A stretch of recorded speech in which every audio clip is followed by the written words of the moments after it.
सुरुवात मुंबईतल्या एका धक्कादायक आणि अतिशय दुर्दैवी अशा बातमीनं. मुंबईतल्या धारावीमध्ये अतिशय धक्कादायक आणि दुर्दैवी घटना घडलेली आहे. लिफ्टच्या दरवाजामध्ये अडकलेल्या 4 वर्षाच्या चिमुरडीचा लिफ्ट आणि दारामध्ये अडकून दुर्दैवी मृत्यू झालाय. मोहम्मद हुझैफा शेख असं या मुलाचं नाव आहे. धारावी क्रॉस रोडवर पालवाडीमध्ये असलेल्या कोजी इमारतीमध्ये मुलगा आपल्या कुटुंबियांसह राहत होता. इथे हा प्रकार घडला. मोहम्मद हुझैफा हा नेहमीप्रमाणे त्याच्या 2 बहिणींसोबत खेळत होता.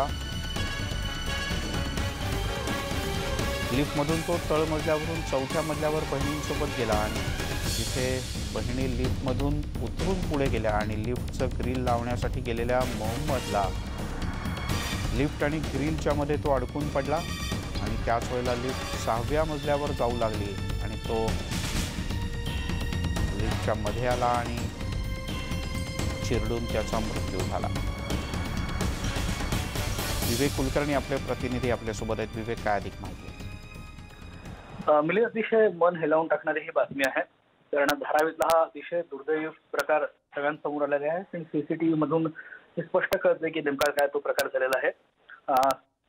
एका इमारतीच्या लिफ्टच्या दरवाजात अडकलेल्या 4 वर्षाचा दुर्दैवानं धारावीमध्ये मृत्यू झालाय. मोहम्मद हुझैफा शेख असं या मुलाचं नाव आहे. धारावीतल्या क्रॉस रोड मधल्या पालवाडीत असलेल्या कोजी इमारतीमध्ये हा मुलगा नेहमीप्रमाणे त्याच्या 2 बहिणीसोबत खेळत होता आणि लिफ्ट मधून तो तळमजल्यावर 4थ्या मजल्यावर बहिणीसोबत गेला. तिथं बहिणी लिफ्टमध्ये उतरून पुढे गेलेला होता.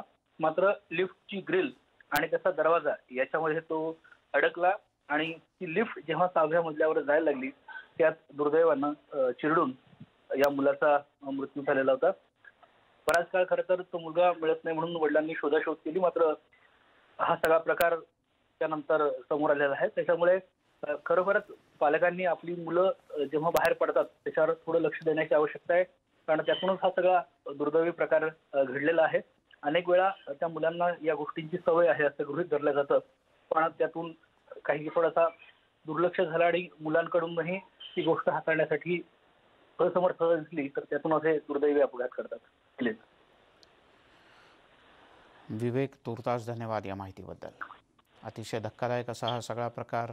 त्यामुळे लहान मुलं लिफ्टमध्ये येत जात असतील तर कोणीतरी त्यांच्याबरोबर थांबा, त्यांच्यावर सोडून देऊ नका. आणखीन एक अतिशय विचित्र आणि धक्कादायक प्रकार सांगलीमध्ये घडला आहे.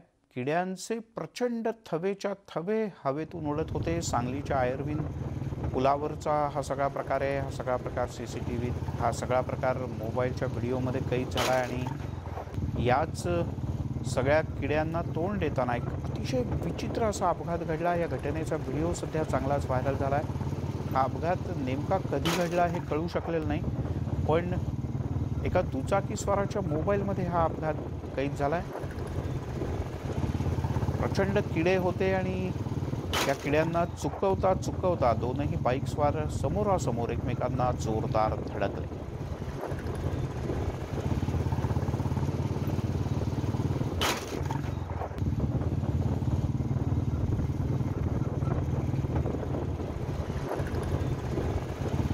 त्यामुळे या दिव्याच्या प्रकाशात हे सगळे किडे आले होते आणि नेमक्या याच भागातून जात असताना दोन्ही दुचाकी समोरासमोर एकमेकावर जोरात आदळल्या.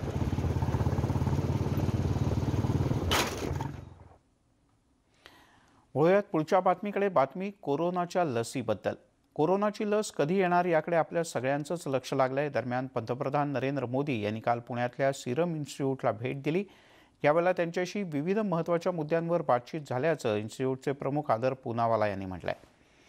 कोरोनाच्या लसीच्या 3ऱ्या ट्रायलवर आमचं बारकाईनं लक्ष आहे अशी माहिती आदर पूनावाला यांनी दिली. कोरोनाच्या लसीचं वितरण पहिल्यांदा भारतातच होणार आहे अशी माहितीसुद्धा त्यांनी पत्रकार परिषदेत दिली. सर्वसामान्य जनतेला परवडेल अशाच किमतीची लस असेल असंही त्यांनी स्पष्ट केलं. जुलै 2021 पर्यंत 30 ते 40 कोटी डोस उपलब्ध करून देणार असल्याचंही पूनावाला यांनी स्पष्ट केलं. या लसीची 60% परिणामकारकता दिसून आल्याचंही त्यांनी नमूद केलं आहे. सीरम इंस्टीट्यूट ऑफ इंडिया के साथ एस्ट्राजेनेका और ऑक्सफोर्ड यूनिवर्सिटी का भी वहाँ पे एक भूमिका है. योगेश शीतल हमारे साथ, हमारे संवाददाता. ग्राफिक्सच्या माध्यमातून जाणून घेऊयात. आदर पुनावाला यांनी काल नेमके काय मुद्दे मांडले. लसीच्या किमतीवर पंतप्रधानांसोबत चर्चा झालेली नाही असं त्यांनी स्पष्ट केलं, पण सरकारच्या मागणीनुसार लसीचा पुरवठा करण्याची त्यांनी तयारी दर्शवली. लसीचं वितरण हे सगळ्यात आधी भारतातच होणार आहे. ही तमाम भारतीयांच्या दृष्टीने महत्त्वाची बाब. 18 वर्षावरील नागरिकांसाठी ही लस सगळ्यात आधी देण्यात येईल. मुलांमध्ये सुद्धा हे 18 वर्षाखालच्या आणि लहान मुलांमध्ये तसंही याच्या संसर्गाचं प्रमाण अत्यल्प आहे. 18 वर्षाखालील मुलांसाठी काही दिवसाने आणखीन एक स्वतंत्र लस उपलब्ध होईल. या लसीची जी परिणामकारकता आहे त्यावर चर्चा झाली, पण लसीच्या साठवणुकीसाठी लागणारी यंत्रणा उपलब्ध आहे आणि त्या दृष्टीने ती आवश्यक ती तयारी पूर्ण झाल्याचं त्यांनी नमूद केलं. लसीची परिणामकारकता ही 60% जास्त आहे. जुलै 2021 पर्यंत 30 ते 40 कोटी डोस उपलब्ध करणार असल्याचं त्यांनी नमूद केलं.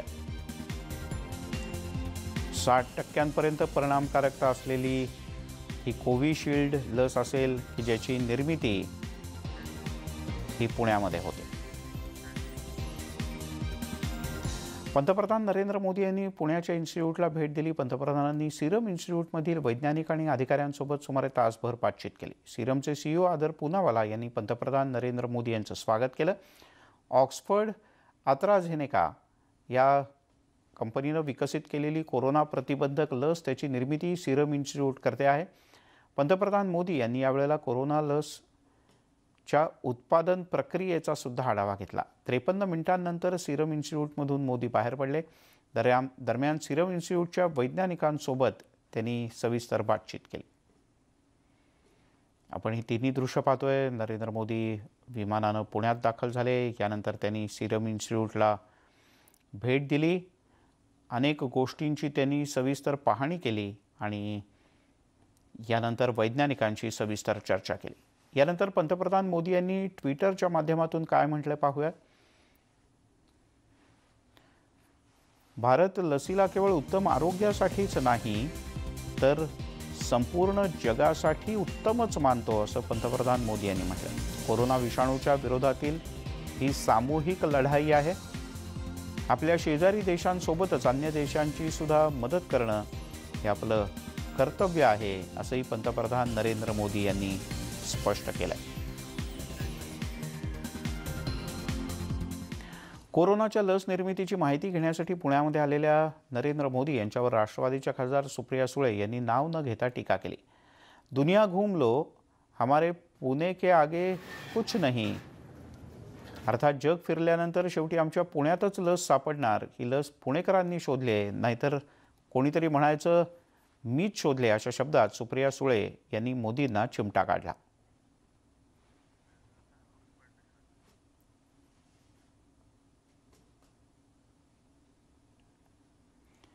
आता ते आहेच आपल्याच पुण्यात आहे बघा. शेवटी दुनिया घूम लो, हमारा पुणा के आगे कुछ है नहीं. दुनिया घूम के आमच्या पुण्यातच लस सापडणार आहे शेवटी त्या कोविडची. त्याच्यामुळे आज येणार आहे, पण ती लस पुणेकरांनीच शोधली. गैरसमज नसावे, नाही तर कोणीतरी म्हणायचे मीच काढली. महाविकास आघाडी सरकारला वर्ष पूर्ण झालं. या पार्श्वभूमीवर भाजपनं राज्य सरकारवर हल्ला चढवलाय. मुख्यमंत्र्यांनी सामनाला दिलेल्या मुलाखतीवरून देवेंद्र फडणवीस यांनी जोरदार टीका केली. मुख्यमंत्र्यांची मुलाखत ही प्रतिक्रिया देण्याच्या लायकीचीच नव्हती असं फडणवीस म्हणाले. तसंच महाराष्ट्रात असे धमकावणारे मुख्यमंत्री कधी पाहिले नव्हते असंही त्यांनी नमूद केलं. हिंदुत्वावरून सुद्धा देवेंद्र फडणवीस यांनी शिवसेनेवर तोफ डागले. भाजपचं हिंदुत्व बदललंय म्हणणाऱ्यांनीच हिंदुत्व सोडलंय असा घणाघात त्यांनी केला.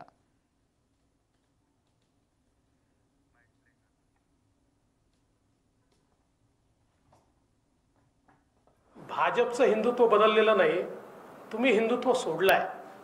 आणि काय शब्द आहे हो, हिंदुत्व काय धोतर आहे का सोडण्याकरता? असं हिंदुत्वाबद्दल बोलू शकता? आणि मग हिंदुत्व जर धमन्यांमध्ये वाहतं तर स्वातंत्र्यवीर सावरकरांना रोज शिव्या देणारे आणि तुमच्या सत्तेत असताना या महाराष्ट्रामध्ये त्यांच्या विरुद्ध लिहून अतिशय खालच्या स्तरात त्यांच्याबद्दल लिखाण करणारे त्यांच्या मांडीला मांडी लावून बसताय, हे तुमच्या धमन्यातलं हिंदुत्व. महाराष्ट्राच्या इतिहासात इतके धमकावणारे मुख्यमंत्री मी यापूर्वी पाहिले नव्हते. असं कधी होत नव्हतं.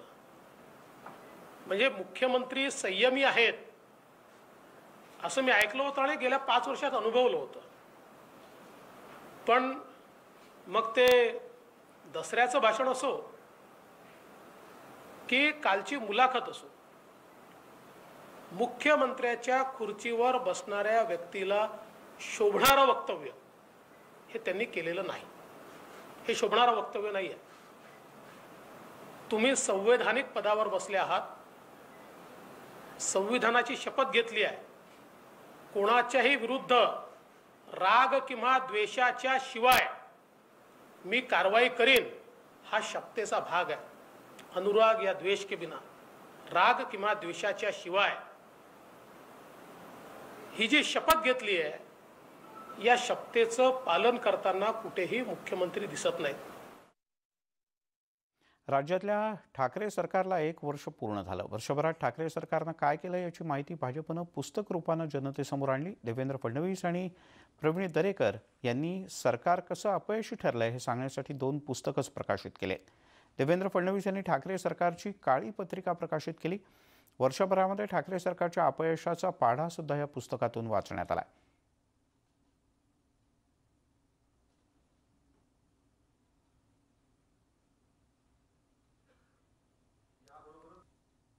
आपापसामध्ये विसंवाद आणि पुरघोडी ज्या पद्धतीने सुरू आहे, पक्षांतर्गत पुरघोडी आहेत, 3 पक्षांमध्ये पुरघोडी आहेत आणि त्यामुळे येणाऱ्या काळात निवडणूक लढवत असताना या पुरघोडीचा त्यांना फायदा होणार आहे की विसंवादाचा फायदा होणार आहे हे पदवीधरांच्या आणि शिक्षकांच्या निवडणुकीमध्ये या ठिकाणी त्याचा फैसला होऊन जाईल. या लोकशाही प्रधान देशामध्ये संविधान किंवा घटनेच्या काही चौकटी मानायचंच नाही असं मी ठरवलं.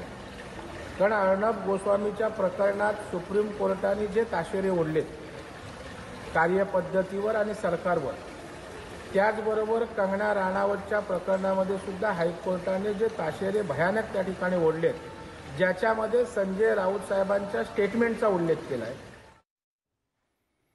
त्यामुळे दरेकरांनी सुद्धा राज्य सरकारवर तोंड सूक घेतलं. तिकडे छत्तीसगडच्या माओवादग्रस्त सुकमा जिल्ह्यामध्ये माओवाद्यांच्या हल्ल्यामध्ये 10 जवान जखमी झाले. सुकमा जिल्ह्यामध्ये बुरकापालच्या जंगलातली ही घटना आहे. कोब्रा बटालियनचे जवान अभियान राबवून परत येत होते आणि त्यावेळेला बेस कॅम्पच्या 6 किलोमीटर आधी माओवाद्यांनी सापळा रचला होता. ॲम्बुशमध्ये जवान फसले आणि स्फोटामध्ये 10 जवान जखमी झाले. चिंतेची बाब म्हणजे 10 पैकी 8 जवान हे गंभीर जखमी आहेत. त्यांना तातडीनं हेलिकॉप्टरनं उपचारांसाठी रायपूरला हलवण्यात आलं आहे.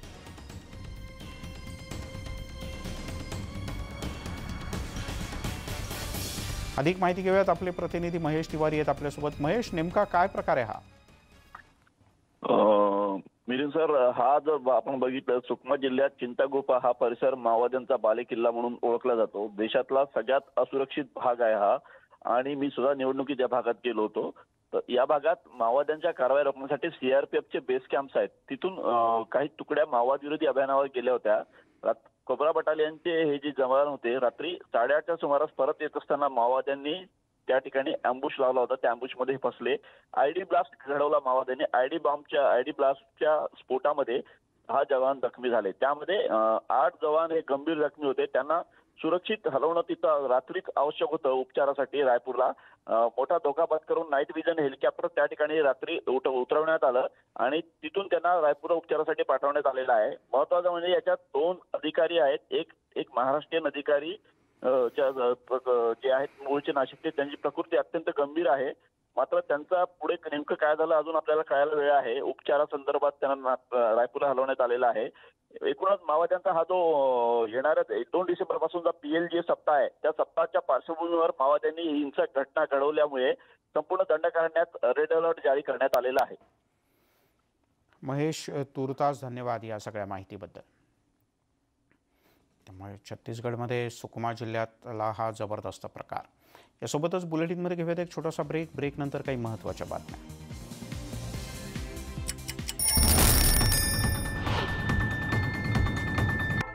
ब्रेक नंतर आपल्या सगळ्यांचं पुन्हा एकदा स्वागत. भारतातील केंद्र सरकारच्या कृषी कायद्यांच्या विरोधात शेतकरी संघटना चांगल्याच आक्रमक झालेत। गेल्या 3 दिवसांपासून राजधानी नवी दिल्लीच्या सीमेवर शेतकऱ्यांचं अतिशय आक्रमक आंदोलन सुरू आहे। त्यातच आता केंद्रीय गृहमंत्री अमित शहा यांनी आंदोलक शेतकऱ्यांना चर्चेचं आवाहन केलं आहे। केंद्रीय कृषी मंत्री नरेंद्र सिंह तोमर यांनी सुद्धा आंदोलक शेतकऱ्यांना 3 डिसेंबरला चर्चेसाठी बोलावलंय। केंद्र सरकारच्या शेतकऱ्यांच्या सर्व समस्या आणि मागण्यांवर चर्चा करण्यासाठी तयार आहे असं गृहमंत्री अमित शहा यांनी आंदोलक शेतकऱ्यांना चर्चेसाठी निमंत्रण पाठवताना म्हटलं आहे।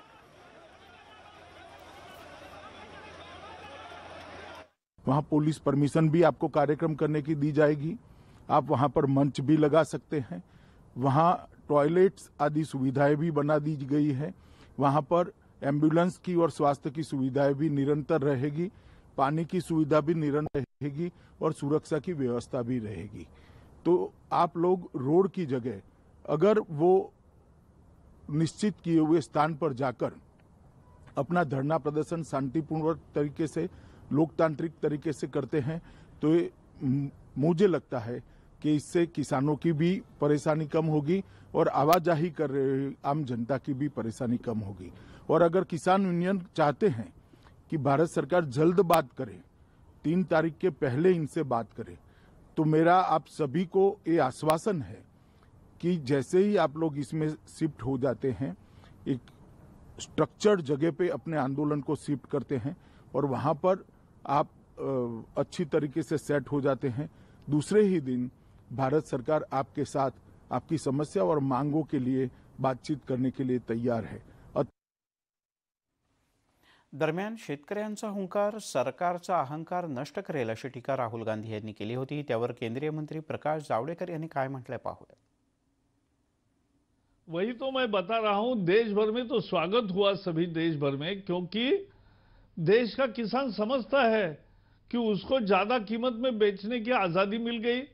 दूसरा, अपने ज्यादा कीमत देने वाले के साथ अनुबंध करके खेती करने की इजाजत मिली।